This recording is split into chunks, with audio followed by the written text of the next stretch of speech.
Coming up on today's episode, Tesla releases the Megapack. SLS test is scheduled, and a new habitable planet has been found. Let's get ludicrous.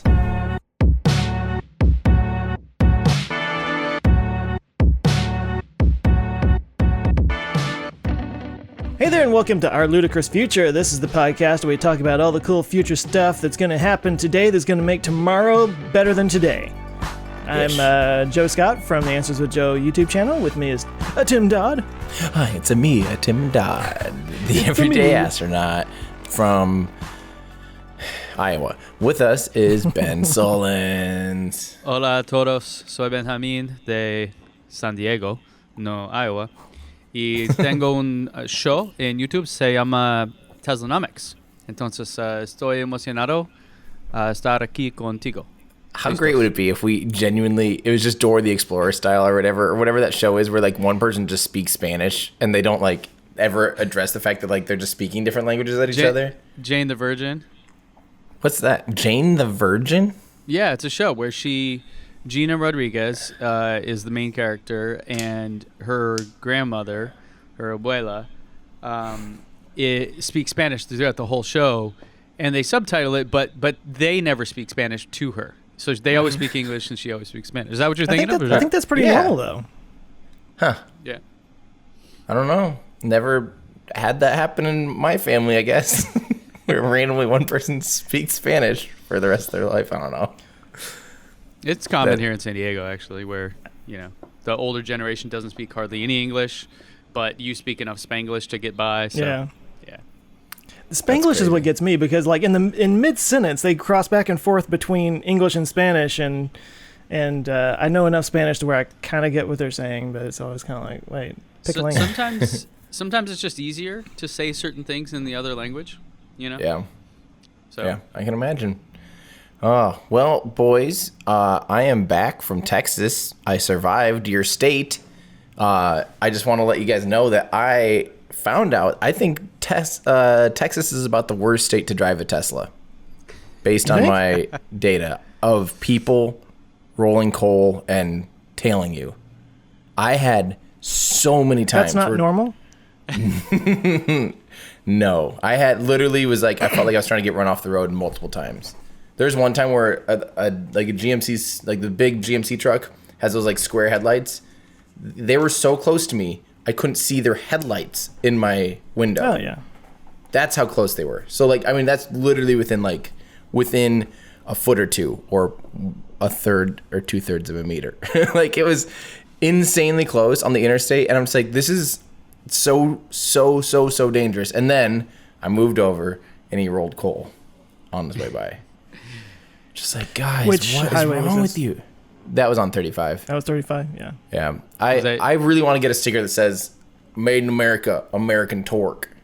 You know, like something like, just because what are they thinking? Was that like, you, Well, Joe? 35 is what they use to base Mad Max Fury Road on. So, part of it might have been a Tesla thing. Well, I'm not trying to defend Texas here or anything. It's definitely got that element to it. But like, Don't mess with Texas. I've been here all this time, and some people just drive like that, you know, and especially the guys with the entitled. There's something about driving a big truck that makes them feel very entitled and very, it's more in their business adequate to get than up the rest on you of the like time that they're not driving the truck. Well, I missed that. What's that? They feel more adequate, more full. Oh yeah, it's the Ford compensator is what I call it. but I mean, what I'm saying is, like, you know, I drove a Volkswagen for 13 years and now I drive a Tesla, and I haven't noticed an increase in the let's just say assholery, but it's definitely there. Yeah. Sorry you went through that. I'll apologize for Texas for you. Yeah, how Canadian of you.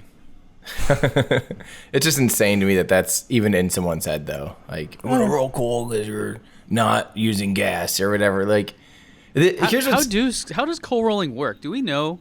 We need like a science episode on this. Well, I know that you change your fuel to oxidizer ratio, and it's normally like you put coal in your tank. That's how it works.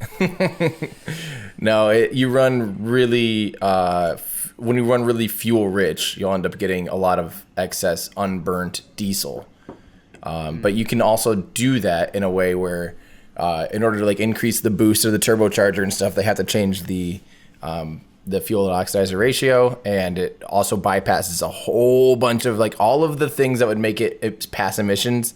All of those things get bypassed basically to make it do that, you know. But you get a little more torque, so good for them, you know. Like, so ridiculous. There's this whole thing of I remember a few years ago. It was I don't remember who put this on, but the idea was it was like dark hour. They wanted everybody to turn off their lights for an hour to promote energy efficiency or something like that. And it was a dumb idea, but whatever. But there were all these people that were, you know, on the other side of the aisle or whatever that were like, I'm going to turn all my lights on during that hour. It's like, what are you accomplishing? What are you really accomplishing there? You know? Yeah. It's so stupid. I mean, it was stupid on both sides, but that was the dumber part of it. Yeah. Speaking of American torque, can we briefly touch on the 1 million pound thing that the Ford electric truck pulled? Yeah. Oh, yeah. So I saw that. Yeah. So, okay, brief, if you guys don't know what I'm talking about, Ford unveiled the electric one. They didn't unveil it. They had a teaser, a little stunt prototype. they did. Yeah, where they did an all-electric F-150, which is, by all accounts, where they're headed. So I am actually super happy with them in this regard. Like, I am all for everyone going electric, even if it sucks and I hate the company. It doesn't matter. Like I'm stoked. So cheers to Ford for doing that. First off, what they did is they went and they set it up in typical like commercial fashion. This is going to be great when that guy. Have you seen the guy that does the "What if real people were actually in real people" commercials? Yeah. I can't wait for him to do this one. It's going to be great. But they went and they pulled 1 million pounds or something like that in a train with the electric F-150, and then they loaded 42 years, every year of the F-150, how long it's been out, in there. So it was like 1.25 million pounds, and then they pulled it again with like 1,000 feet or something like that. I forget. It wasn't, but it's like, oh my gosh, it can tow 1.25 million pounds. Except math. Yeah. The deal is, and Jason Fenske posted a video on this on Engineering Explained, and he did exactly what he does, and it's fantastic. He did a great job, yeah.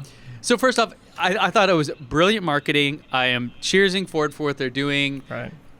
It is so far from the truth of what the car can actually tow. The deal is that rolling resistance causes extra friction, which means you need more force to pull that thing.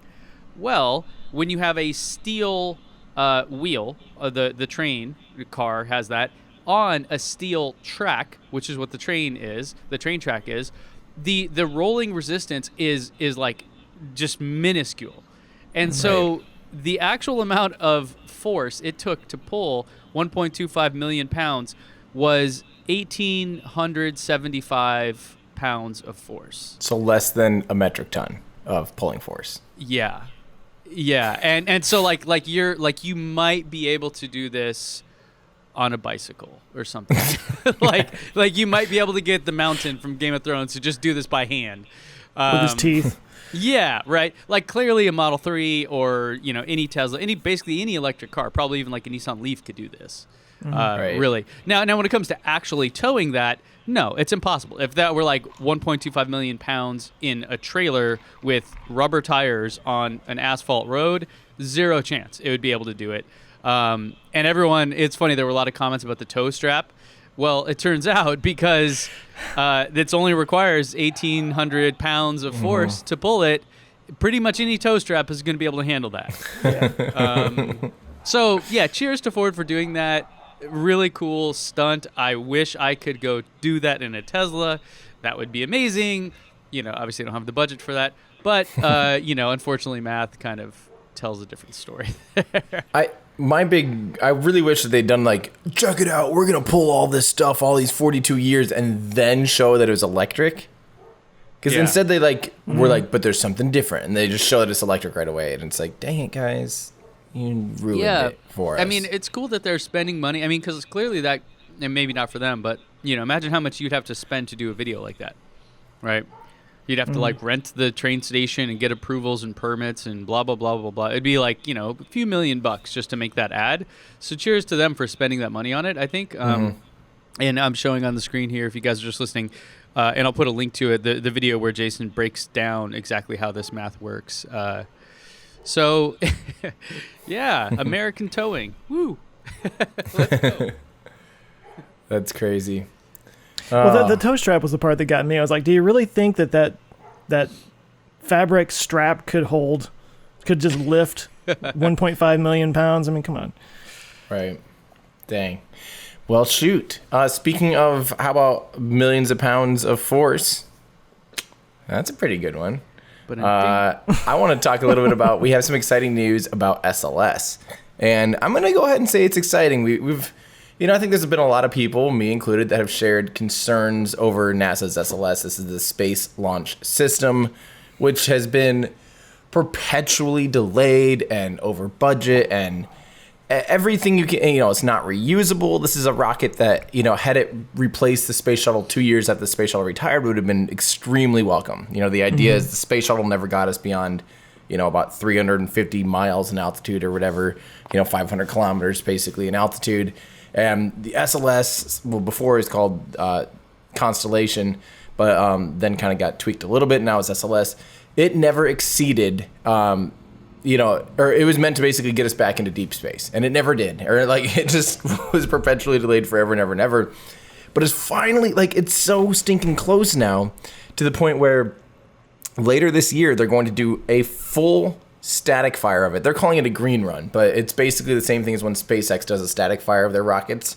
That's not really a normal industry practice per se to do a full run.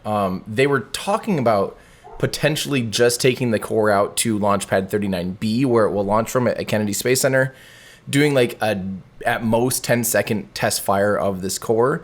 But just to keep it on schedule, because this test campaign will last 5 months. It's going to take them 5 months to get it up on the stand, run it through all the different subsystems and all the pressurization and everything.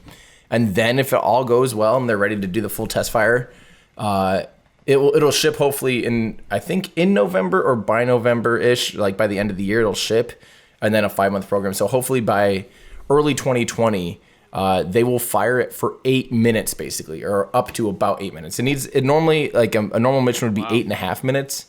But I don't think they're going for quite the entire full 8.5 minute. They just want to drain the tanks and run it through the normal throttle settings that the engines would be, because it's using those RS-25 Space Shuttle main engines.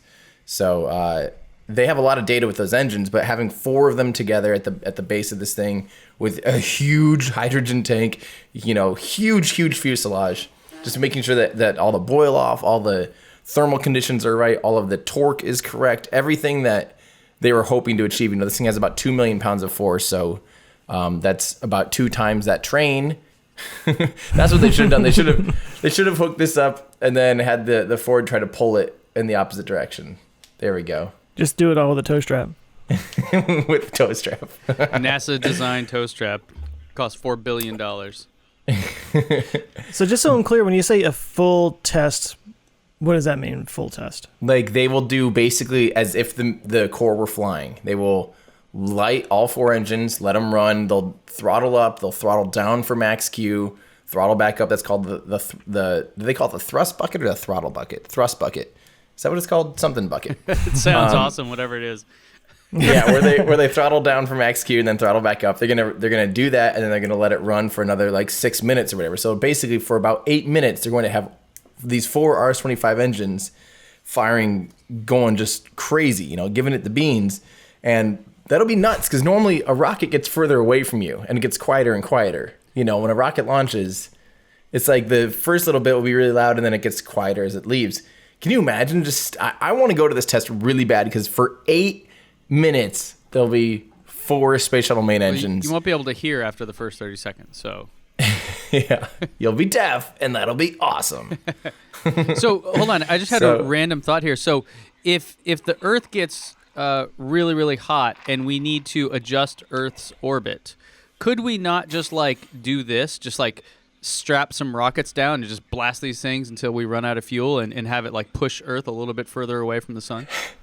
I think Scott Manley actually did a what would it take to deorbit the moon thing once, and just showing like, you know, how much rocket power it would take to deorbit the moon. It is like it's insane. Like it's bigger than Earth would be the size of the rocket to deorbit the moon. So let's get started. Let's get ludicrous. Well, there goes my James Bond villain Plan. Yeah. But so I need to be on record saying that especially like 2-3 years ago, I think when Falcon Heavy flew, that made me just say, why are we even looking at SLS anymore? What's the point of SLS? And just mostly because it was just stagnant. It had done nothing.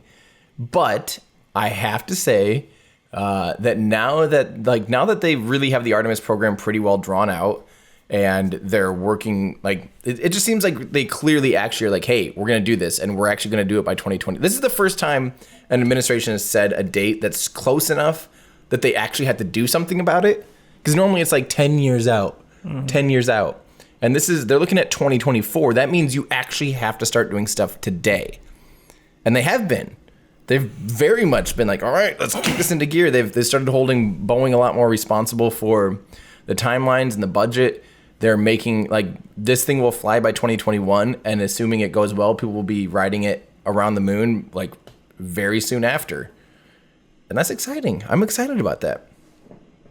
Yeah, I mean, it's been frustrating that it's taken so long because it's such a Franken rocket. You know, it's like they literally took they took the Saturn V and they took the space shuttle and they smushed them together, and it's like you already have all the parts. You've already run these for years and years and decades now. It's like, what is taking so long? Just light the sucker. I mean, and I know there's a lot more to it than that, but like, I know what you mean. From an outside perspective, it's very frustrating that it's just been sitting there for so long. Now, so you're saying despite what Oreos published with their cookies, the space shuttle did not land on the moon? Is that what you're saying? Yes, Ben, that is correct. I saw those photos and I was like, I bet most people actually don't know that. I bet most people assume that we literally were like, you know, there's like a landing strip on the moon somewhere. Well, the funniest thing to me is the space shuttle was firing its 3 engines in that photo, or on the Oreo cookie. Sorry, not a photo. In the art of the Oreo, it was firing its main engines, but it didn't have a fuel tank, and those engines only fired when it was connected to the orange external fuel tank. Once that disconnected, right, Nabisco. Come on. There was a commercial that came out maybe 2 years ago, and I want to say it was an Audi commercial, but I could be wrong. It was some kind of car commercial, but it was supposed to be like this. It's a car of the future because it has some integrated circuit. I don't know, but they were trying to promote it as some like futuristic car, and it's like driving down the road and some kids looking out the window in awe at the space shuttle taking off, and I'm like, that's a rocket that hasn't gone up in like 7 years. Like, you're going back in time. This is not futuristic. This is pasteuristic. Pasteuristic? That's a new word I'm using. Pasteurized. Yeah. Pasteurized. Copyright Joe Scott. But I do want to remind people that SLS and Orion, as negative of a press as there's been about it, and as frustrating as it's been to see it be over budget, so delayed, it looks like the Apollo capsule. It looks like very heritage technology, but I mean, but have you ever seen a picture of how big Orion is compared to Apollo? Even I think I saw one. Yeah, it's significantly bigger. It's huge. I mean, it is like substantially bigger. Let me see if I can find a good photo here. Here we go. This is on Pinterest, of course. Why wouldn't it be Pinterest? And again, remember, area is a little different than just like, I guess this doesn't look that insane, but but it is. I mean, that's a lot bigger, though. I mean, tin can. Like, if you were tenting or camping, who goes tenting? If you were camping, I think you definitely want to sleep in the Orion, and you could maybe have a little cooler in there and some little cozy lights and a hammock or two. And in Apollo, everyone would be touching butts, basically. That's the story. There it is. Say that like it's a bad thing. Yeah. Like, that's true. not the goal. So there you go. So that's good news. I'm excited. This is to say, though, if they were considering not doing it because they really, really, really want this thing to fly in 2021, and just to assure timeline, they're considering flying it without the full green run like this. So hopefully this is just the safest, the safest way to do this, I guess. Now, is the SLS taking us back to the moon? Yes. That's through the Artemis program. The Artemis program. Okay, and how's that going? Hey, there's a transition right there. So there's actually been, NASA released just this week or a couple days ago, NASA announced a whole bunch of industry partners to advance their Moon and Mars technology. And this is the type of stuff that I'm talking about. This is what I want them to do.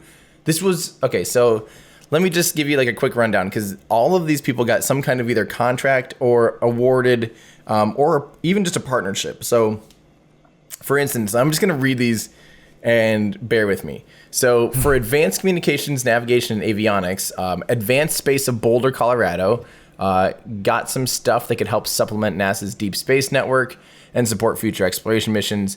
Vulcan Wireless of Carlsbad, California will partner with Goddard to test a CubeSat radio transponders and its compatibility with NASA's space network. So there's 2 people that won contracts for communications, navigation, and avionics.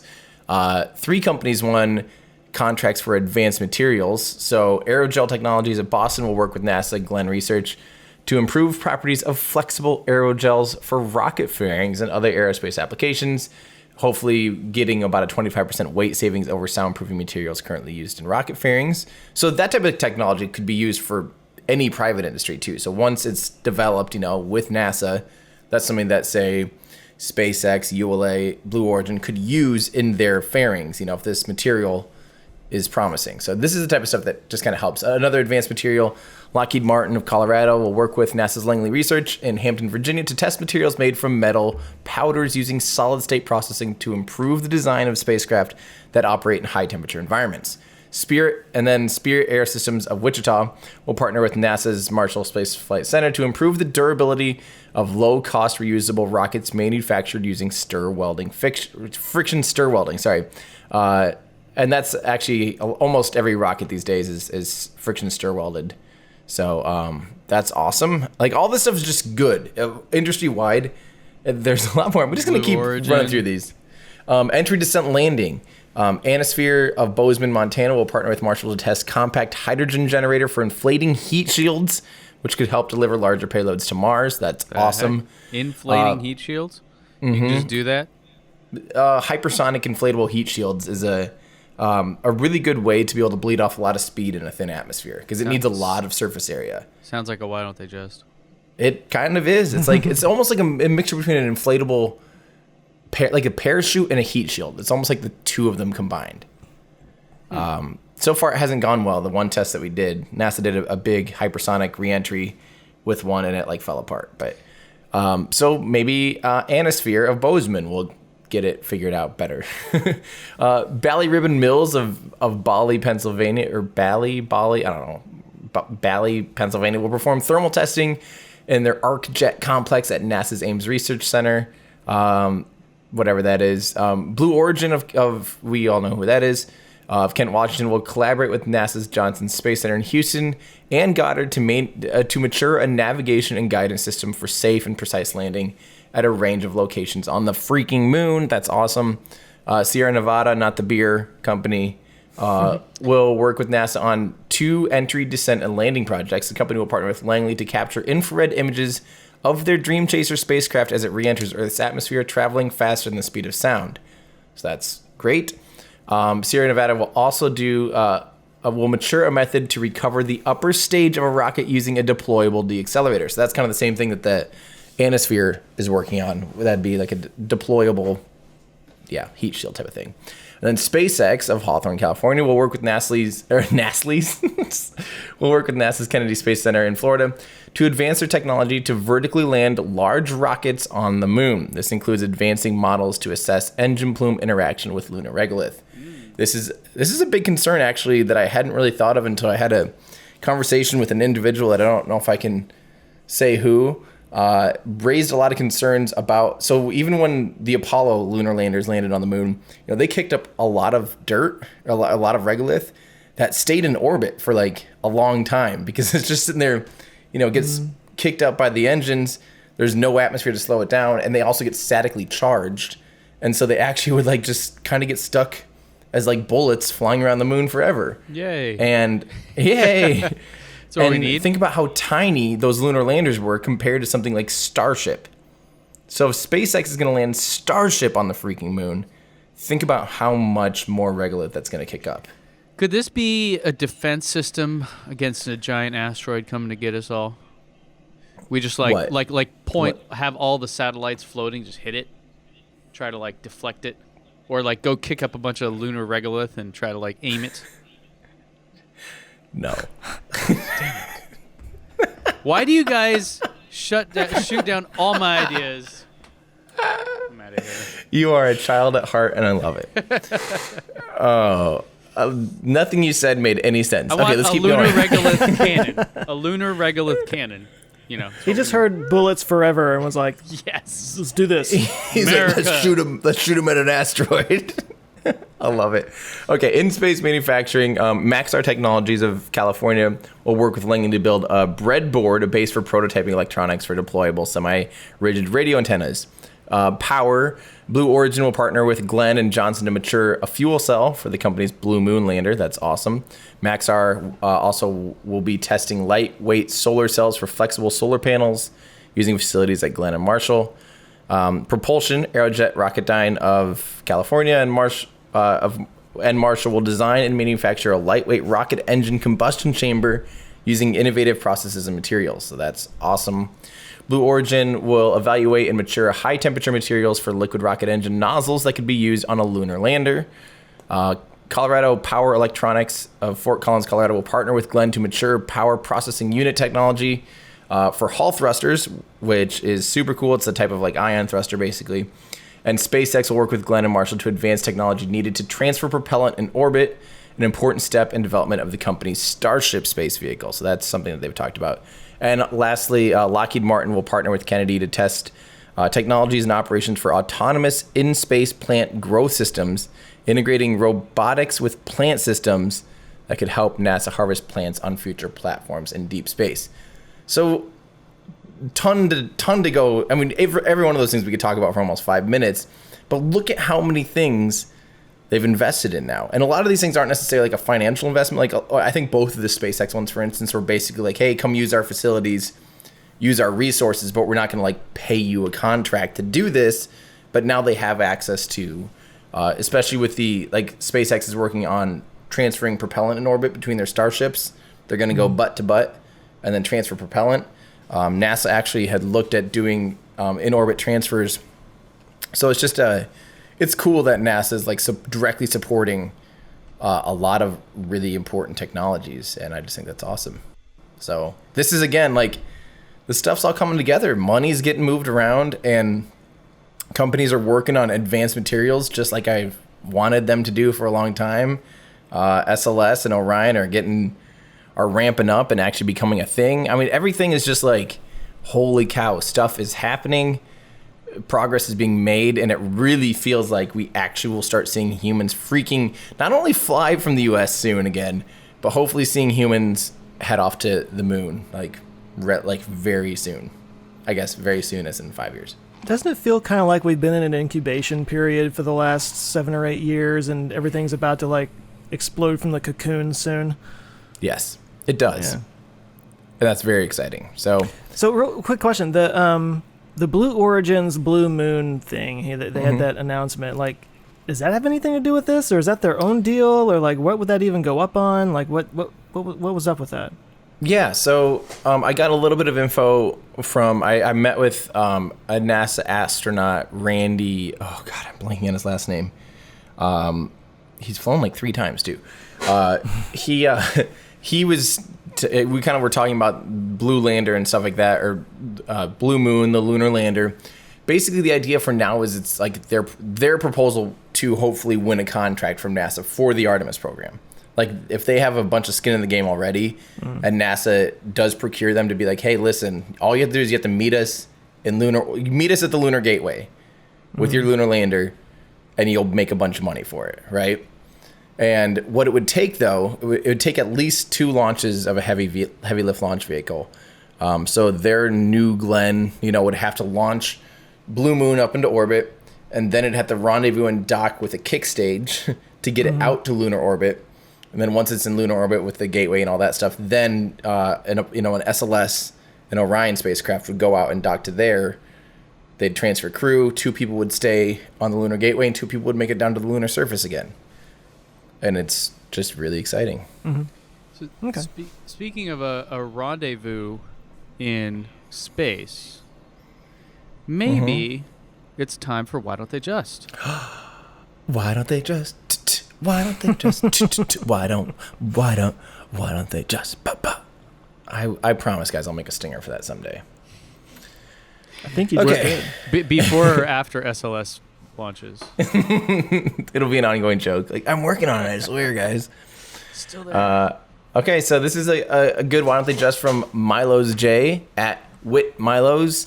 Why doesn't SpaceX just leave their Falcon 9 upper stages in orbit so Starship can rendezvous with around 4 per flight and put them in the cargo bay, and 1, just land back on land so they can be reused, and 2, use them as fuel depots for other starships? What do you guys think? I assume once Starship is going, they won't have a need for it anymore, would they? Yeah, pretty much. I mean, technically. We don't need your stinking upper stage. We don't need your Falcon 9 upper stages. I love the idea of them pulling stuff out of orbit just to reduce space debris, but... What do you think, Ben? I don't know. Yeah, I don't know about the use case that he lists, but you just kind of laid out that that's the idea with blue spheres. I don't know what it's called. What? I know Blue Elon's Moon? joke about it, but I don't know what it's actually called. Blue Moon? Is that what it's called? Blue balls. Yeah. So anyways, it sounds like a legit idea. If not, zooming out, forget these use cases or Starship and stuff. You spent the money on the Delta V to get that material into space. You could there probably some creative people in that field that could think of things to do with that once it's up there. Like, to me, that makes sense, actually. So I don't know. Is there a reason why they don't, or will they? Well, okay, let me answer it this way. First off, the second use case is to use them as fuel depots for other starships. So Falcon 9 and starships use different fuel. Falcon 9 uses RP-1. Starship uses liquid methane. So that would not be useful. Also, the upper stage really doesn't have much propellant left over. Yeah, I mean, some cases, and this is what ULA wants to do with their Vulcan. They have an upper stage called Aces, which is the idea would be to reuse upper stages, just like this. Connect a whole bunch of them after 8 flights or whatever. You could have a fully fueled upper stage that could then be used as like a kick stage for something else. But the problem is, like, how often are there actually upper stages that are all in the same orbit? You'd have to have 8 launches to the same destination that are all within rendezvous capabilities of each other. And lots of times your launches are very different orbits, very different inclinations, very different destinations, and might not have any residual propellant left over. Then you have to dock them, do all this stuff, and still deorbit the one, because otherwise now you're just creating literally more space junk. Because normally upper stages tend to be deorbited. When it's advantageous to you, deorbit it just so you don't contribute to space junk. So as far the whole reusable upper stage thing just has such a little payoff. Like at 8 or 10 flights to the same destination might get you a kick stage for something. You know what I mean? For free. And yeah, that's cool. I like it. I really would want that. I just don't see it being that common, really. Yeah. And then the other part, loading them up into, say, something like Starship, having down mass capability like that is it's really hard to bolt something into something else without like human intervention, you know, and getting them inside a payload bay and all this stuff. And I just don't think it'd be worth it, because by the time Starship is that capable of doing things, yeah, Falcon 9 will basically be done for. You know, that will be, if Starship's up there bringing back stuff, why even look at using Falcon 9 upper stages for anything? It would take Delta V to get it back as well, right? Like it costs money to move anything up or down. Is that right? If Starship launched something relatively light and had a bunch of spare Delta V, you know, it's not like that costs anything. It's not like, oh, if we use this, it's going to cost us money. If we don't, you know what I mean? It's like use it or lose it. Yeah. So you can do stuff for free essentially once it's up there, if it has the margin to do so. I guess that's what I'm thinking. Like it does make sense that you would. I mean, I don't know. I guess just conceptually, if there was some other purpose for it, you've already spent, you know, all the money and stuff to get it up there. Like, I don't know. Yeah. Like it seems like there might be a reason to have it up there and do something with it. I don't know. It may turn it into a space junk collector or something. Give it a net or something. Create a raft. A live raft. Well, here's a question for you, though. I was just thinking about. So every time they land a Falcon 9 rocket, I'm going to guess the same weight, the same mass, because they're not bringing it back down with any extra stuff on it. It's always coming down with a set amount of fuel or whatever. If they were taking things out of orbit and bringing it back down, wouldn't that change the mass, and wouldn't that change the vectors or whatever of their landing, and would that make it more dangerous to land? Would that be something that would have to work out? Like, if the mass of the rocket was different every time it came down, they had to like adjust for that, I guess is what I'm asking. And realistically, it is probably fairly different between, especially like returning to land versus landing a nice and easy geostationary mission versus landing a really hard one. Yeah. There are different fuel margins, and the vehicle knows this and calculates it. So the vehicle's capable. I'm like, they've perfected, I'm using air quotes, perfected the landing of the Falcon 9, but then they haven't successfully landed the center core of the Falcon Heavy yet. And my understanding, and maybe I was wrong, is that because the mass is different, it's like heavier and it's more reinforced. And they landed one. They kind of struggle with that. Don't forget, they did land one. No, I know, but my point is they've had more difficulty with that. And I know in the beginning, anyway, it was like, well, it's more reinforced, it was heavier, and it caused issues with landing. And maybe they've figured that out by now. Am I talking way out of my butt? I don't know. But well, the first one was kind of a fluke of why it didn't reignite and start its landing burn on time. Like, that was a fluke, just period. The second one stuck the landing, and it was like their furthest landing ever. The third one, though, was so stinking spicy that there's just almost no chance that it was going to survive, you know. And they knew that it didn't have too much to do with the mass of the vehicle. Way out there. So, that being said, they will have to be good at landing, say, a Starship with different weights and stuff if they're going to be landing, you know, people, different payloads, doing earth-to-earth transportation. So all that stuff needs to be worked out and needs to be able to be calculated on the fly, you know? Yeah. So it's cool to think about that we're going to have a spaceship capable of, you know, potentially grabbing, say, how cool would it be if, you know, if the Hubble, at the end of its life, if Starship could try to bring it back down and put it in a museum. Oh, that'd be so cool. Yeah. Now, yes, please. When it comes to the Starship, is it going to have grid fins to steer? How is it going to figure that out? Those actuators and Starship will have some grid fins on the booster and some large fins on the upper stage. But you know what else? You know who else started doing grid fins just recently? China. Oh, look at that. These segues, guys. Wow. So just the other day, China launched a Long March C, one of their kind of medium class rockets, and you might barely notice from this picture. You might not be able to, if you're listening. Sorry, I'm showing a picture of a rocket taking off, and on the interstage, on the gray interstage, there appears to be some familiar looking things. And look, here's another picture. What do those look like to you guys? Fly swatters. Coaster. Not a coaster. Not coasters. Yeah, not a coaster. Yeah, those are indeed grid fins being used on a Long March 2C. Here's another picture. Look at that. I mean, you can see them there. That is so... Okay, so what do you guys think these are being used for? Are they landing? To get us to talk about it. That's what we use them for, or SpaceX uses them for.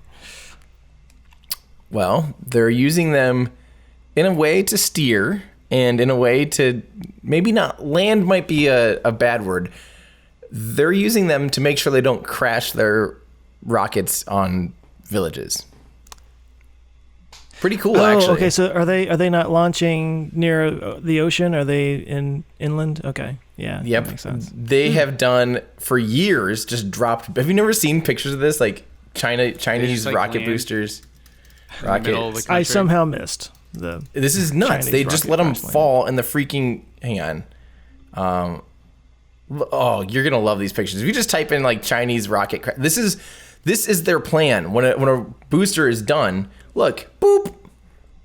They just like drop it in the forest. Are those people running from it? They're just running to it, and this is hypergolic propellant. Yeah, look at like this is you're hanging out at your house, and all of a sudden a rocket crashes in the hillside next to your village. This is people just hanging out looking at rocket engines. Like this is what normally happens in China with these boosters because they launch inland, and here's a rocket engine crash through someone's house. See, they figured it out. Like us over here, like we should learn from this. This is really cool. No, it's not somewhere at out there is all. a fish that's like, what do you think's been happening to us this whole time? SpongeBob is just furious. But I mean, don't forget this also happens. This is a Soviet, well, not Soviet now, Russian, but in Kazakhstan, like the boosters do. I mean, it's such a desolate area that like you're not going to land really on anyone's That's an awesome stuff. picture, though. Oh, it's such a cool picture. But sorry, we're looking at crash boosters on land, and so China and look at this. Isn't that just crazy? The boosters normally land wherever they fall, and it could be right on a village. And do they not have a coastline? I think they do, and they do now have a new launch site that includes the coastline. But the good news is the whole point of the story, they're utilizing grid fins to deploy and steer the boosters away from populated areas, which is definitely a step in the right direction. Or towards certain populated areas. Don't talk about that because we don't like those people. Let's get them. There might be some truth to that. They have scary stuff happening sometimes with certain places. Don't we all? I never underestimate the intent, the malice and intent of a government. I mean, why would you, right? They've not really shown that they've done those things. Who knows? Maybe this will just be the first step of them looking at actually trying to reuse a vehicle, though, too. They learn how to steer it first. And then maybe someday. I'm curious how that'll work, though, because it still has fins on the bottom, which when you're coming in for re-entry would be fins in the front, and then the grid fins. The grid fins would have to have a lot more control authority. Who knows? Hopefully it works, and hopefully it helps them steer away from populated areas. So good luck, China. Please do your best to not crash into people. Man, Google Earth is wild now. Have you seen it's actually a sphere? When you're, I'm trying to look at China on the map right now, and it's just like blowing my mind how this Google Earth so realistic. It shows the world as a globe. No, but Google Maps, that was Google Earth, but Google Maps I've not seen do this before. Oh, yeah. Where you zoom out and it just turns into a I'm like, wait a minute. So that's where all these countries like because the map we typically see uses what's called a projection in order to flatten it. The Mercator projection? Yeah, and that distorts a lot of things. So it's actually really just kind of mind-blowing to look at it this way. That's amazing. Yeah, that's the Earth. I love that from a certain angle, the Earth is almost completely water. Like if aliens approached the Earth from a certain angle, they would think there was almost no land on it. Especially right there in the Pacific like that. That's just pure water. Very fun to swim in. For a very long time. I was just in it. Right. Yeah, right, Ben. Speaking of mega amounts of things. Oh, Yeah, Joe, coming in hot. I like it. Or what about I usually let you guys handle the transitions. Wait, what about this? We could have done. Speaking of habitable planets and aliens going to them, we'll do that next time. Well, it was too late. We've gone too far. There. Okay, Tim. we'll try it next time. Okay, so my turn. Tesla, talking about some renewable energy here, and they just unveiled recently the what they're calling Megapack. If you're familiar, there's Megapack. Thank you for the sound effect. You're welcome. And if you're familiar, there's Power Wall, which is like your home version of this, home battery. Then there's Power Pack, which is commercial scale. Now there's Joe. Megapack. Thank you. So this is a new system. I mean, really, it's just kind of like a design. But basically, just a brief, quick history of this. Part of Tesla's mission is to accelerate the transition to sustainable energy. So cars are one aspect of that, energy is the other, and solar panels and stuff is the other one. So they first really started doing stuff like this with the South Australia battery in Hornsdale, I think it is. That is, I believe, over 100 megawatt hours of battery storage, and it's powered by wind and solar nearby, which gives about 30,000 people in the area, 30,000 homes power. And it was an area that previously had a lot of issues with kind of power outages and stuff like that. So already to date, it looks like that the battery in South Australia has saved the local utility about $40 million. And that's compared to the alternatives, the natural gas peaker plants and things like that, which take quite a bit longer to spin up and obviously have, negative effects for the environment and stuff. So the idea is that Tesla will now offer these Megapacks, and to quote the article here, the blog post about it, they say that each Megapack comes from the factory fully assembled with up to 3 megawatt hours of storage and 1.5 megawatts of inverter capacity, building on PowerPack's engineering with an AC interface and 60% increase in energy density to achieve significant cost and time savings compared to other battery systems and traditional fossil fuel power plants. Using Megapack, Tesla can deploy an emissions-free 250 megawatts, 1 gigawatt hour. Tesla can deploy an emissions-free 250 megawatts, 1 gigawatt hour power plant in less than 3 months on a 3-acre footprint, 4 times faster than a traditional fossil fuel power plant of that size. Megapack can also be DC connected directly to solar, creating seamless renewable energy plants. So, there's some graphics here on the website, and I'll kind of describe for you what you're looking at. So, they're calling them gigascale project, which are massive. And the one that really got me was this footprint one here, where they show you your current kind of size of one of the packs. So because they're able to increase the energy density here, and because these come pre-assembled, they state you can have 40% less space for the same energy capacity.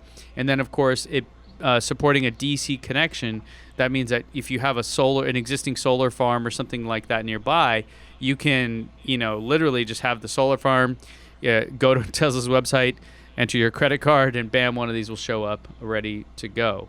They're using this for the upcoming PG&E Moss Landing project, which is here in California, where they will install 182 megawatts in total, which is part of a 562 megawatt project, which is reportedly going to be online by the end of 2019.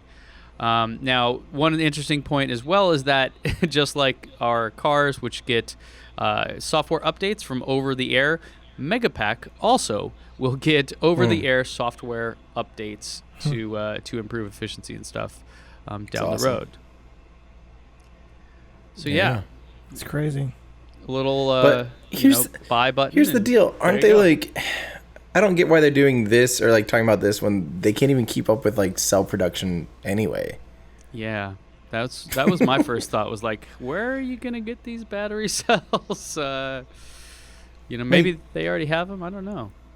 I mean, they already are like struggling just to make enough cars, and they're semi in the near future, and all of that stuff. So it's just like, where is this coming from?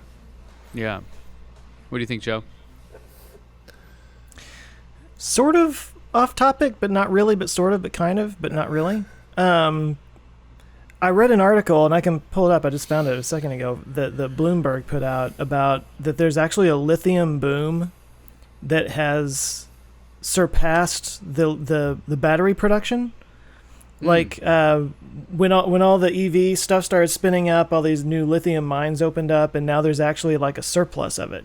And it's funny to me because that's one of the arguments you always hear people, anti-EV people saying, is like, oh, we're going to run out of lithium, there's not enough out there. And it's like, actually, no, there's plenty of lithium out there, and it's not even that much of a component in the batteries anyway. But I don't know, it was interesting. Is that they're making it sound like it was, well, this is Bloomberg, so you kind of have to, filter that. But they're making it sound like it's kind of a bad thing. Like we have a lithium surplus and prices are going to crash and everything. I'm like, isn't that a good thing? Yeah, the thing that's crazy about it too is that,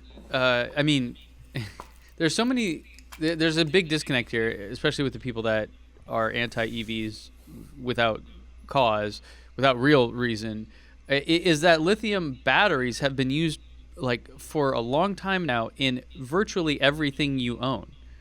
Right. Mm-hmm. Yeah. So like the thing, if you're worried about a lithium battery catching fire, take your phone out of your pocket.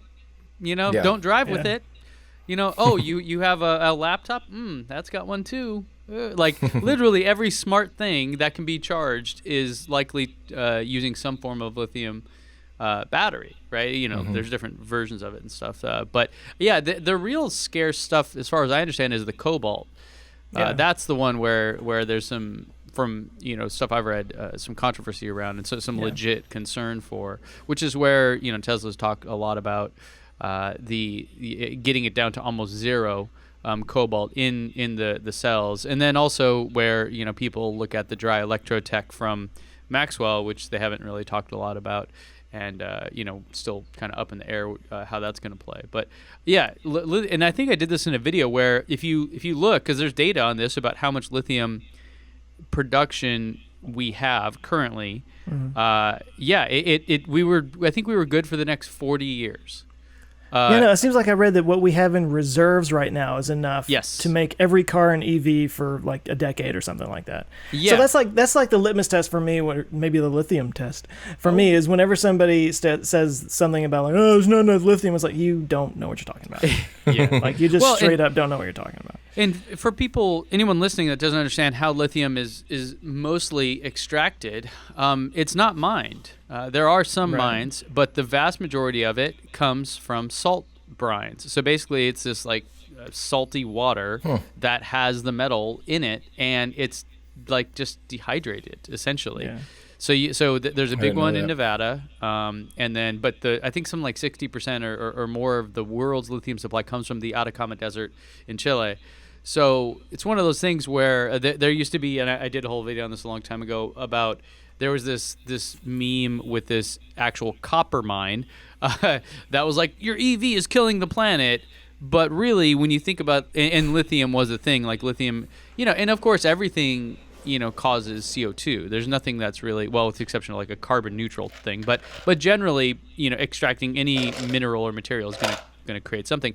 But the lithium is probably one of the easiest ones to get compared to many of the other ones. So it's just a weird, dumb argument that people, don't really understand. So, and even if we run out of mines, you can get it from the ocean. It would, take more energy, but it's like it's like an infinite amount almost. Yeah. Well, and it's a funny thing, right? So when you think about that, like, a parallel tech here is the desalination of ocean water, which is actually, I think one of the only plants in the world is, I think, here in San Diego, up in Carlsbad, and it's one of those things like. Since we know that we can basically get unlimited free energy with solar, like not free, but you get my point. Like the sun, if the sun stops shining, it doesn't matter what we're doing, right? Like like we're all gone. So as long as the sun is still shining, we can basically have an unlimited supply of energy. Desalination is a thing where it's still very early and it takes a ton of energy to do it. and that's why you do it, so that it gets better and cheaper and easier over time. But also, we could literally, with things like Megapack and all these other ones, click a couple buttons and have plenty of energy. So like the Earth gets way more energy than we possibly can capture or use. So like when we look at something like the energy to extract, say, lithium from salt water in the ocean, or even just convert salt water to drinking water, it's almost like if you have a car that has 1 million horsepower, it's no longer part of the equation. Like, so the energy required is like, who cares? We can get that from the sun. Yeah. Yeah. Yeah. Well, there we go. Power that went packs. in a weird direction, but okay. Yeah. Oh, speaking of getting energy from the sun. Fair enough. There we go. So last week, all right. So last week we talked about the LightSail 2 going up and deploying, and that was a big deal that it was successfully deployed and everything. Well, the success continues because, and we talked about it last week, but the whole thing is, it catches solar radiation, and it uses that momentum that it gets from that to go up and down in the orbit to increase its apogee and perigee. Perigee? Perigee? Yep. Pedigree? Pedicure? Yeah. Okay. Anyway, so the first thing that they wanted to try to do was to raise their orbit, and they did it. It's working. So that's big news. And somebody in Twitter or something pointed out that this is not the first solar sail out there. There's actually been a few. Japan had one called Icarus that was successful, but this one was crowdfunded. Like, this was like an Indiegogo campaign, like a Kickstarter I helped pay campaign. for it. Yeah. Yeah. Well, thank you, Tim. It was everyday astronaut funded. Right. Yeah, purely me. Yep. So I thought I would read a quote from Bill Nye here. Bill Nye, by the way, is the CEO of the Planetary Society. He's not just a personality, but his quote here is, for the Planetary Society, this moment has been decades in the making. Carl Sagan talked about solar sailing when I was in his class in 1977, but the idea goes back to at least 1607 when Johannes Kepler noticed that comet tails must be created by energy from the sun. The LightSail 2 mission is a game changer for spaceflight and advancing space exploration. So I think the idea is eventually you could actually put this sail on CubeSats, which is like a huge market right now, and use that to raise and lower its orbit, maybe even send it out into deeper space missions. So it's cool. It's successful. So good for them. And we should point out that it has so far raised its orbit by about 2 kilometers from, what was that, 725 kilometers to 727 kilometers. So not much yet, but the fact it's mostly that it already basically won. Like, it already did its demonstration. Like, it raised its orbit, and it also actually lowered its perigee, its lowest point. But I mean, it demonstrated that it could change orbit, and that's the whole point. And I mean, I don't know how many orbits that was, but that was in the course of 7 days. So the longer it's up there, they could keep doing it and raise it and lower it wherever they want it to be. Yep. It's really cool. I'm mistaken about that, but that's not that's the whole point right there. It's pretty sweet. And I think they're intentionally lowering the perigee so that it actually grabs more and more atmosphere and deorbits itself eventually, but also raising its orbit. So, yeah, going more and more elliptical. Pretty sweet, though. Really. Yeah. I mean, that's like a really cool demonstration. And what else? Wasn't there something else, speaking of deep space, Joe, that you were talking about? For me to talk about? Yeah. Okay, I didn't hear anything about this. Yes, an exoplanet, which is always fun news. But to me, what's coolest about this is it's some results from the test satellite, which does not get enough love. Ooh, yeah. So the test satellite is let me make sure I'm saying Transiting Exoplanet Survey Satellite. Something satellite. Yeah. Oh, see, I wasn't even looking. Look at that. Wasn't even looking. That was pure memory right there. Mono hand. So the transit technique of discovering exoplanets, probably most of you guys know this, but let's just go over it anyway, is basically like when we see Venus transiting the sun. It's like a tiny little eclipse. It's the planet crossing in front of it. That's one of several different methods that they use to find exoplanets. And traditionally, we've had to use these giant telescopes like the Hubble or the big ones down here on the ground that focus on tiny little bits of the sky and just looking at a few stars at a time. What TESS does is it scans, and by the time it's done, it's going to scan literally 360 degrees in all directions, the entire sky. That's going to see every star that it can possibly see. And it's like doing just one little section at a time. And it's the promise here is that it's going to find just thousands upon thousands of exoplanets, which is really interesting and exciting. But this one that they found right here is GJ357d. It's a very clever name.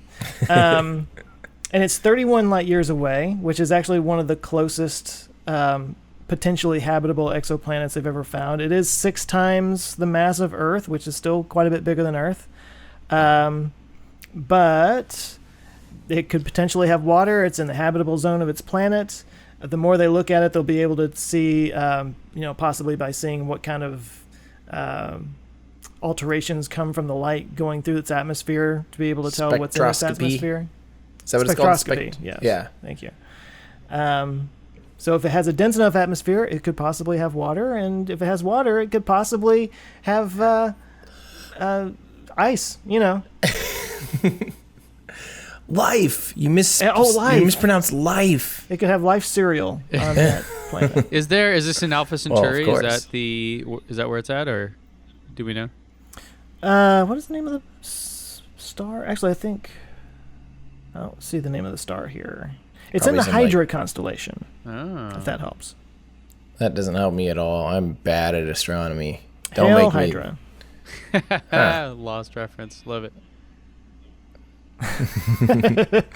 But no, that's exciting. The thing that does get me a little bit is when people say, "Oh, it's only 31 light years away." It's like it might as well be on the other side of the universe. It's in terms of us ever getting there or anything, the distances across space are just ridiculous, and it sucks. Yeah, it kind of does. It does. Yeah.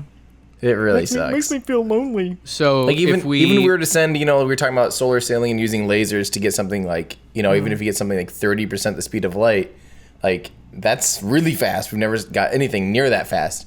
Even if we were to do like a flyby, at that speed, you're going to get that's a couple seconds of imagery because it's going to shoot by really freaking fast. And that would still take 100 years. Yeah, at least, yeah. So that sucks. There was an interesting book I read that had a solution for this, for deep space travel for humans, and I mean it's a sci-fi book, right? So give me some leeway here, but the idea is that if you could actually upload your consciousness to a digital form, and kind of shut that down, like put it on a hard drive, and then send that hard drive out and kind of like wake you up when you get there, like your body's gone, like your body doesn't exist. But your consciousness could arrive, hundreds, thousands of years later, whatever, without any degradation, essentially. Mm-hmm. So it sounds like that short story by, who was that? There's like a short story, someone might know this. It's like The Great Question or something like that, where they keep making these computers, and they start making ships, and then eventually we all like upload ourselves to these ships and all this stuff. And I don't know. Good job, Tim. Good job, me. I really did a good job there. Our Discord doesn't even know what I'm talking about. That's how bad. Dang. I did awful. Maybe eventually we'll just be turned into pure energy and just shot across the universe on rays of light. Yeah. It's a beautiful thing. Is that a segue? Is it? Was it? That was a question. Well, we do have one more thing. Thought we were done. I was ready to go. We do have one more thing. Last week, we probably got a lot of comments about our lack of Starship coverage or Starhopper coverage, because your buddy here, Tim Dodd, I was down there waiting for this thing to hop, and I'm going to show you guys footage now. If you're listening, definitely Google Starhopper's first hop. SpaceX successfully hopped a water tower, as we've been talking about forever, the freaking Starhopper. I was down there waiting for it to do this hop, and this is what I saw. Let's just take a little look. You synced up the sound with it. I did sync up the sound with it. Did we see it lift off, actually? And Boop. I saw, for those of you listening, I saw a bunch of orange smoke. A lot of orange smoke. Here's it in slow-mo, and I'll talk about what we're looking at here. I had made a huge mistake of, so here's the deal. When you're filming in slow-mo, which I was doing, this is 4K, 120 frames a second, so it's 1/4 speed. You'll notice exposure ramp. If you leave it in auto, notice how it's going up and down in brightness a lot, and it's flickering because it's trying to compensate for the brightness like every frame basically. And that's really annoying. So my intention was to lock it down to a manual exposure based on the previous day's fire where we had this beautiful flame. And so I saw it start to go off. And if you look here, by the way, you can actually see in the very top of the smoke, you'll actually see it clear the smoke. So at this point, look at all the cool stuff just float. I mean, this thing blew debris like everywhere. It's crazy. But eventually you'll see this water tower pop up right around. I don't know if can you guys see my mouse right there? Yeah, there it is.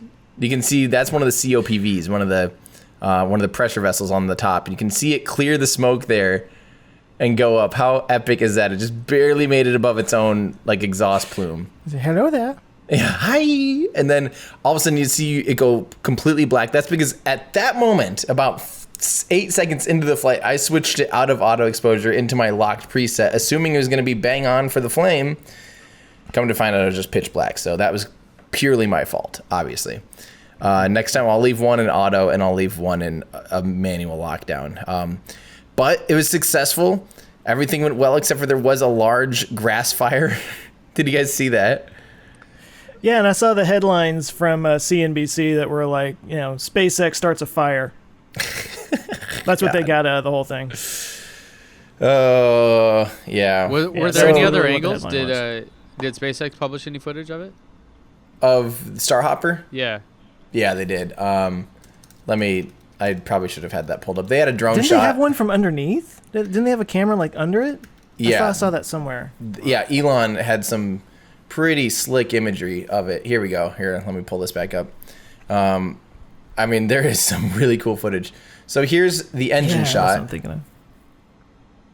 And what we're seeing here, it's you actually get to see, from here you can tell it's blue, but as it gets closer to the ground and interacts with the ground, it ends up being a yellow flame. But hopefully when it does the bigger hop, I get to actually see a blue flame instead of like a orangey flame.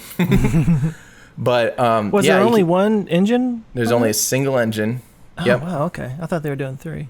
Nope, not for the first hops. And yeah, but you can see it gimbling a lot too. You actually get to watch it steering and moving around like left and right and gimbling and maintaining its balance, and it's really there you go, it's quite impressive actually. This thing is about 100.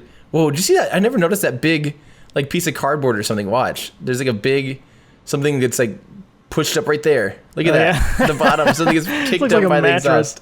exhaust. No, not my mattress. I was gonna sleep out there. So there's that footage, but then even their drone shot. Look at this. How awesome is this? But even this got covered up by its own exhaust plume, like by all the smoke. Yeah, but isn't that awesome? They made it freaking fly. That is actually super impressive because you only see shots of it from really far away and you don't get a sense of the scale. And then sometimes like a pickup truck will park next to it and you're like, holy crap, that thing is huge. It is huge. And the fact that they got that off the ground with just one engine is super impressive. Mm-hmm. I mean, the Raptor engine's incredibly powerful. And it was only at about 60% throttle setting for this. Sure, yeah. But it also wasn't very it wasn't fully fueled either, though. They had it pretty low, like not even half full of fuel. So it was pretty light, but so freaking cool. So now that they did this 20-meter hop, they're apparently in 2 weeks. Actually, they are targeting August 12th right now to do a 200-meter hop. So assuming that date holds, looks like I'll be going right back down to Texas. So they'll just barely clear the smoke. Yeah. No, 200 meters will look I know, that's pretty high. Bonkers. Like, that'll be so crazy. So I'm so excited for that one. That one's going to be insane. So fingers crossed. And hopefully Elon's going to do an update around that time too. So, and And Captain Kurt in our Discord asks if we know if they plan to land the hopper on the other pad, because they do actually have a landing pad out there now that they poured, and they even have the X and everything. I think that is the goal, is to land on that landing pad. So that'll be cool. It'll go up, translate over a decent amount. That's like 200 meters away too, or 100 meters, but 200 up and translate over quite a bit, land on the landing pad. That will be really, really, really cool. So yeah. So congrats, SpaceX. I can't wait to see that thing at 200 meters.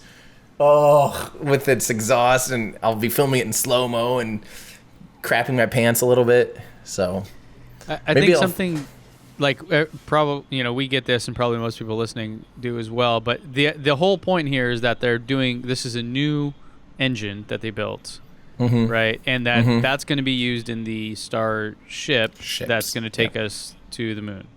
Yep, and Mars, and do everything ever. Sure. Yep. Until they come out with the next Peregrine engine or something. Well, and I should remind people, this is the first time that a full flow stage combustion cycle engine has ever performed work, because it's never left a test stand before, ever. So it physically moved an object, and it took its first flight. I mean, granted, it was a tiny little hop, but I mean, that's impressive, because in order to do these hops, you have to have really precise control of that engine. You have to really be able to ramp it up and throttle it and precisely control that. Otherwise, it would have slammed into the ground. It does not take much, for your throttle setting to be off by 2% to basically fall out of the sky, or go too high and all of a sudden you're like, oh, I mean, play enough Kerbal Space Program and you realize how tricky those throttle settings are, where just one little tick up in throttle can make you jump way too high or come down way too fast. So it's impressive, and it showed that they know what they're doing with this thing, and 200 meters will be amazing. Is this also the first methane rocket? No methane rocket has gone to orbit. Methane rockets have been used for like the Morpheus lander, and a few other things have used methane before. Small scale like rockets and test engines and even model rockets have used methane before.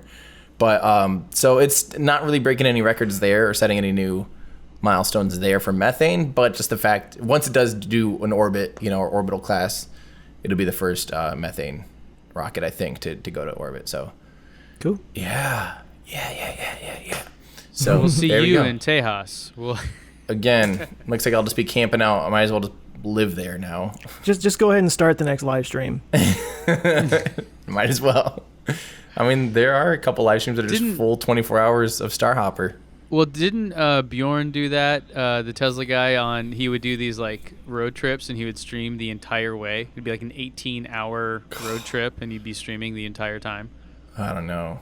I don't have that in me. 5 was hours. Was he like talking and answering questions and stuff? I don't know. I've never seen him, but someone mentioned that to me, and I'm just like, that is insane. I don't. No thanks. Yeah, no gracias.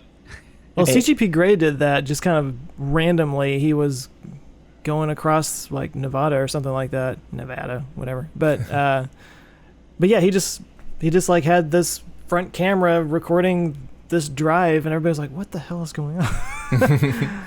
3 million people watching. You're like, yeah. But like in Norway, like in Scandinavia, has this thing about long form content like that, like train footage. These like some of the biggest videos watched in Scandinavia. People like while they're just sitting there, it's almost like ASMR, but it's just footage of like on train tracks, and it's just like this calming, beautiful footage. And for some reason, that's like all the rave in most Scandinavian countries. They'll just put it on and let it play in the background and stuff. That's crazy. Mine lately is fish tanks at my house, because we have this TV called the Frame, and it looks like when it's not playing TV, it's not just black, it's like art.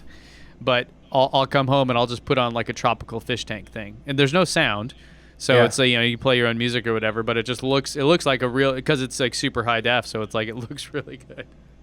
That's cool. And there's like a whole thing of like fish tank channels on YouTube that are like super popular. Have you heard of Dog TV? Oh, is this for your dogs to watch? Yeah, that's a whole app, right? No way. Probably. And probably YouTube channels. It's interesting because we got 2 dogs, and especially when we leave, we'll put music on for them or whatever. I know we're those people, but no, there's this dog TV thing, so we checked it out, and it's interesting because first of all, it adjusts for their sense of color. They're not completely colorblind, but they're sort of colorblind. So it's like this weird colorization. and it's like shot at like dog level, so it's like running through grass and stuff like that, and it's chasing after birds, and then there's like these random noises and like some little girl's voice going, "Hey, over here," like, you know, on the left side of the screen. So it's just like all these little things that just like catch their attention, and I'll watch my dog and they'll just like, really, you know, like just brilliant. And as soon as she looks away, it's like, "Hey, do," you know, it's really bizarre. That's crazy. What if it's like messing with them though, and they're just like getting traumatized by it? Like, there are people trapped in there. Complex. Yeah. And do you tell your dogs like, okay, not too close, it's gonna ruin your eyes. They take a step back. Yes, he does. All the radiation from that cathode ray. Oh well, so maybe another thing. Very calming thing that I like to put on because there's something wrong with me is have you seen the Titanic sinking in real time? What? Calming thing? You know, Joe, none of us were around. Not all of us were around when the Titanic was. Yeah, I was. Yes. It was live streamed. They live streamed it.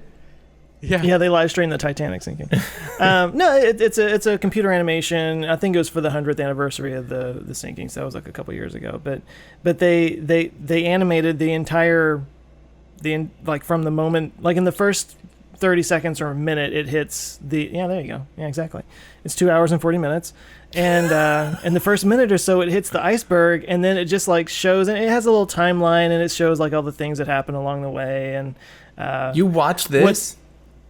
You can watch the whole almost 3 hours of it, and you can see it just slow, like right there. Okay, so if you're watching, you can see it slowly starting to dip and dip and dip. And what's crazy is this goes on for almost 3 hours, and then like in the last 2 minutes, the whole thing goes down, and it's just over. There's a ton of action in the last 2 minutes. Yeah, literally. I mean, you could literally sit here and watch it right now. As you can see, there's like 3 minutes left in this thing. And there we go. So you watched the whole thing for the last 2 minutes. It's like baseball. And you watch this, and Joe, this is something you put on. It's very relaxing. I do not find this relaxing. Now, is there like a Pearl Harbor version of this? Like, are there There's other... one for the Britannia, which was another like sister ship that went down. But I think it actually went down in World War I. It got sunk or something like that. Can we each just be depressed about how many views this video has? 50 million views. Exactly. There's something really weirdly like it's almost like a challenge. Like you almost have to listen. It's like listening to Metal Machine music. It's like you just have to do it. You have to make yourself do it. Oh God. Oh, I want to make you guys. Speaking of, I'll send you guys some music. I swear there's going to be a new genre of music someday called fax machine music. Whoa. I swear it's written for robots, by robots. It's just like the most bleep ploppity, like no time signature, no key, just like but it's like really kind of good, and I hate it, but I love it, and I'll show you. Did you see Marquez do that? There's a whole thing with Game Boy, right? So Marquez did that thing called Retro Tech, and they took a Game Boy and they like hit it with an actual flamethrower, not a flamethrower. And tried to kill it, and it turns out like because the Game Boy had like 4 notes or something that it could play, but it had all these songs, right? Like video games had music to them and little jingles, and so people have like revived this whole thing, and they have like not a keyboard, but like an MPC kind of a little unit to actually make music with Game Boy sounds, and it's kind of it sounds a lot like what you're. So, anyways, yeah. Really cool episode where he like met up with like some famous DJ that does this. That's really funny. Actually, you know what? I hope that people can hear this. I hope you guys can hear this. I do want to play it for you. This is a band called Strobes. If you have iTunes or anything, I just want you to hear this. Can you guys hear this? Let's see if it'll play. For some reason, it's not playing. Well, there you go. That's the end of our episode, ladies and gentlemen, because apparently it doesn't want to play. So nice try, Tim. Good work. This is probably what people were complaining about earlier. Like, what's Tim doing? There's something wrong. Does he have dial-up internet going on? What is that? It's like, no, that's real. Actually what Tim listens to. That's how his brain... No, maybe you guys can hear this? Can you hear that? It gets so weird.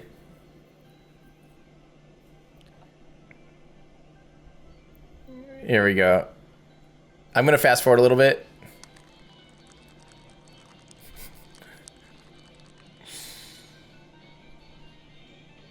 I'm nervous that that's not going to show up in our recording, and now our poor editor is going to be like, "Why was there just nothing for like?" Well, he gets big bucks. You play that backwards. It says Paul is dead.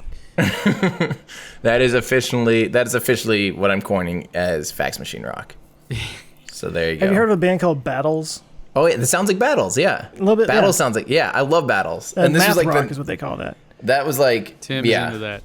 I didn't know you know Battles, Joe. I don't know them, but I know their music. Yes, you do. You just said you knew. We don't hang or anything. Not like that. But I'm just surprised not that many people know Battles. Yeah. I'm I feel diverse. like Battles was kind of like that. Did you ever see that video where it's just the guy perpetually falling down the escalator?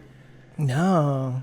Look up, start watching Battles music videos because they're hilarious. But there's one, Ice The one I'm Cream's most great. familiar with is I forget the name of it. Tonto or Atlas or whatever. One of those ones Atlas. in the cube thing. Yeah, they're in that cube and it rotates. Yeah. Is this Yeah, that this one's isn't really the Winter Garden thing, is it? Do you guys know that thing? Yeah, Marble Machine. Yeah. That guy That's really That's cool. pretty cool. That's that guy really commented on one of my videos. I was like, "Holy crap! Hey!" Cool. Yeah, he listens. He's a fan of ours. Oh, right. Oh, really? Yeah. Well, hey, Yeah. man. Hey. I don't even know how to respond to that level of ingenuity Flattery. and talent. Like I know. Have you guys seen his Marble Machine thing's X? Have you seen the new one he's working on? Oh, It's like a prototype. I think. It came out like a month or so ago. He's still working on it, and this thing he designed this. Well, him and another guy, another YouTuber, designed this clutch thing because they have to time it. Since the marbles fall, they're limited to the speed of gravity, of course. So 1G. based on the tempo of the song, they made this clutch system that makes it so they can like change the gears to fix for that timing based on so that like when he is going like this, everything's still in time with gravity, depending on the BPM of the song. It's insane. That's It like is superhuman stuff. I don't know. It is. That is like, oh, it hurts my head. I wonder if this was like one of those things that was like 6 years in the making, and everyone is like, Joe has lost his mind. Like, don't go in his garage. He's gonna talk your ear off about that thing. Like, don't. And then it comes out, and everyone's like, buckets and "Oh my buckets of god!" marbles. Yeah, they're like, "What is wrong with him?" And then all of a sudden, you're just like, "Wow, you're amazing." You know? But yeah, Martin, if you're Oh, listening, and we then love 30 you. minutes later. So what's your next thing? Yeah, right, right. Yeah, definitely. So, what's your next thing? What are you guys working on? What am I doing next? Monday's video is kind of on amnesia and the continuity of consciousness, and it's a bit more like ethereal, introspective, that kind of thing. Dang. I know, Completely forgot what you just said. I know.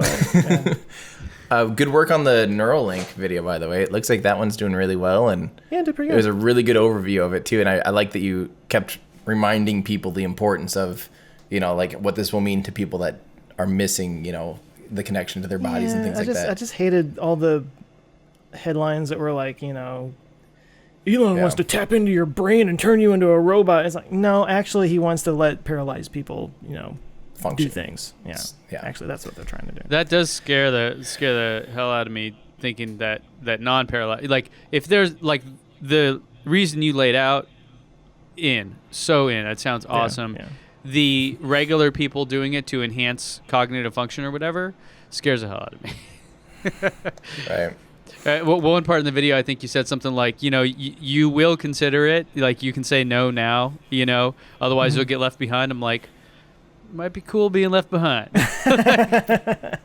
But you're right. I just make the point that there's a lot of things we do today that we swore we would never be interested in 10 years ago. So Yeah. Yeah. Oh, You're right. Well, what are you working on, Ben? Well, Did you give up on I'll YouTube? You guys a little preview here of a thing I did to my wife's car that is something she's wanted forever in her Model 3. Oh, you did this. The auto opening trunk. And auto. Really? You added a power trunk to the. With a key. well, the key fob was just an extra little bonus demo yeah. because apparently those are limited edition now. And They it's stopped funny. selling them? Yeah, I think they stopped selling them, or they sold out real quick, and then I don't know. I think when I did the video, I'm like, this thing's pointless. Don't buy it. Then maybe they were like, fine, we'll stop making it because it doesn't have passive entry. That's the dumbest thing. It does not have passive entry, so you still have to click it to open it, which is not how S and X works. Right. So for me, and it's not how your phone works. So I'm like, well, this is stupid. Like I'm paying $150 to basically have a different version of the key card. Like it's stupid.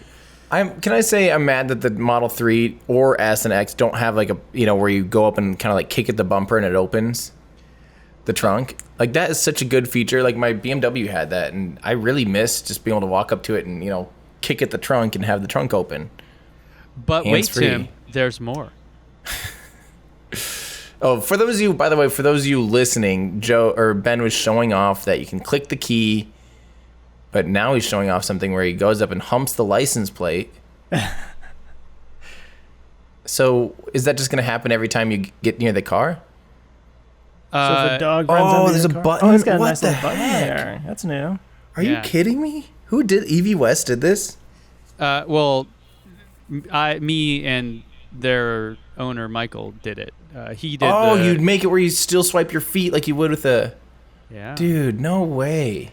So it's got a foot sensor. No way. And a button. No way. And it works with the app. So when I hit the trunk button on the app, I can open and close it No from the app. way. The only weird thing is that inside of the car.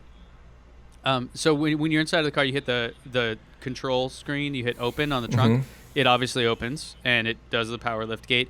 But then that button is grayed out, so you can't click it again to close it. So we had to install another button, an actual physical button, to close it from within the car. To automatically close so you have another button in your car? Yeah, it's hidden though. It's super hidden. Like when the door is closed, it's actually hidden in the door well. So it's totally not noticeable. But yeah, That's crazy though. My wife was obviously super pumped on this. So we got the foot sensor, power lift gate, all that stuff. So you're saying I should go to these guys, do this, but also make it so not a flamethrower can pop out. So when someone's tailgating me on the highway and about to roll coal, I can not a flamethrower them. Or I'm dead serious. You could just get coal rolling machines and coal roll them back. I think that would be or like an oil slick. Ooh, oil slick and spikes. Yeah. Can I have a little tax land? And before everyone calls Evie West for this is not what they do. So, and I very clearly in the video say, do not call them for this.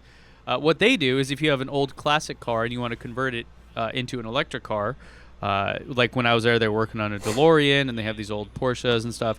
That's the kind of thing they do. They're just my buddies and they know how to do this stuff. And this whole thing was definitely above my pay grade.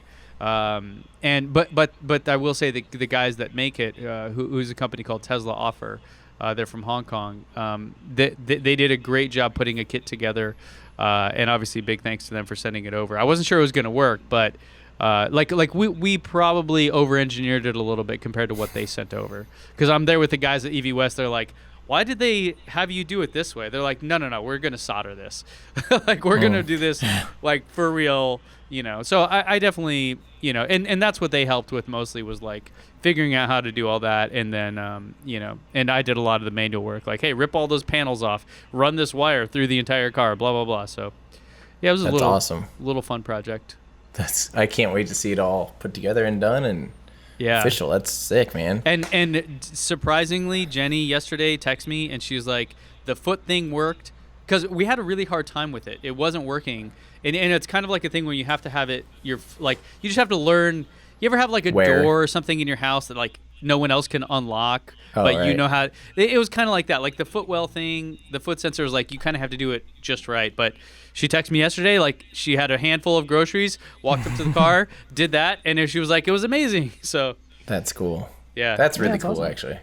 I'm shocked they don't have that from standard, or at least an option, That's what we all were saying. We were like, this is super OEM looking. It looks like the quality of the parts and everything they sent. This is as if Tesla did it. And they're like, the only thing that would be better is if Tesla just actually did this. You paid $60,000, $70,000 for a car. This probably would cost you $50 worth of parts. Yeah. And you wouldn't have to like jerry rig it all like we did with tapping into the can and blah blah blah, like all the extra crazy crap you had to do. So anyways. Well, I'm trying to get a video out about aerospike engines before I leave for Texas again. And I think we talked about this. Yeah, they're like inverted. They're basically the opposite of a bell. All the flames point inward instead of the flames on a converging, diverging nozzle. They actually suck. And they've never been used on an orbital rocket. And there's some good reasons why. And everyone's going to hate this video and yell at me for, but Kerbal Space Program, or like, but SSTO. It's like, no, guys, there's a reason. This is one of those classic, like, there's never something like an aerospike. There's a reason they aren't used. It's not like engineers are like, well, we could either do this thing that's better or not, and they're like, let's not do the thing that's better. Like, yes, in theory, an aerospike engine is better. In practice, is it? You'll have to wait and find out. So is it like a nuclear fusion kind of thing? Where they're like, if we can just get it past this one thing, it'll be the best thing ever. But like, we just never can seem to get there. Not really, because they've done it a lot. Oh, okay. And come to find out, it's just in order to make it run cool enough, it ends up being less efficient and not worth it and heavier. So they suck. Arrows suck, more like. Yeah. Instead of spike. Oh. Suck. Ooh. And in the I'm a future, copywriter for a we're little going to more. look back at this and go, wow, we were dumb. Well, don't we always? Well, is that it then, guys? That's Think it. so? All right, well. Thanks for joining, everybody. Yep, we'll see you guys in our ludicrous future. Hey, thanks so much for listening. If you like what we do and you want to kind of help get it out there, you can give us a nice review on any of your podcast streaming platforms, whichever one you use. That kind of helps get it out there. Also, we do have a Patreon set up, so you can join us there at patreon.com/ourludicrousfuture. You can get your name in the credits, meet a whole other group of like-minded people. It's a lot of fun. We do appreciate it. We'll see you there.